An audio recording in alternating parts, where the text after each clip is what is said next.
Sayap militer Hamas Brigade Al-Quds melakukan penyerangan terhadap posisi pasukan pertahanan Israel atau IDF di jalur Gaza. Adapun detik-detik pembantaian itu diunggah Al-Quds di Telegram pada Kamis 20 Juni. Dalam video itu dinarasikan Al-Quds melakukan pengeboman di sekitar posisi IDF dengan rudal salvo. Dari rekaman video terlihat seorang tentara Israel mendekati rudal salvo yang ditanam Brigade Al-Quds. Tidak berselang lama, seorang tentara Israel itu lari hingga ditembak oleh pejuang. Di akhir video terlihat rentetan rudal salvo seperti bola api yang meledakkan pemukiman Israel.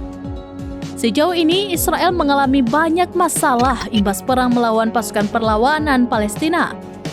Tercatat ada lebih dari 70.000 tentara yang cacat dan 8.000 lainnya yang juga digerogoti luka. Angka ini merupakan angka tertinggi dan belum pernah terjadi sebelumnya. Dilansir dari Pars Today pada Kamis 20 Juni 2024, kerugian tertinggi dalam sejarah Israel itu diungkapkan oleh media Israel.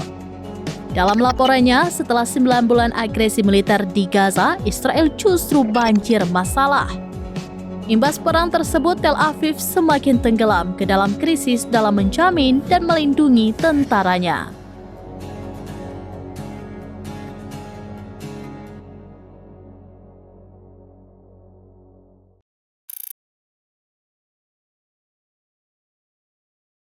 Download Tribun X sekarang, menghadirkan lokal menjadi Indonesia.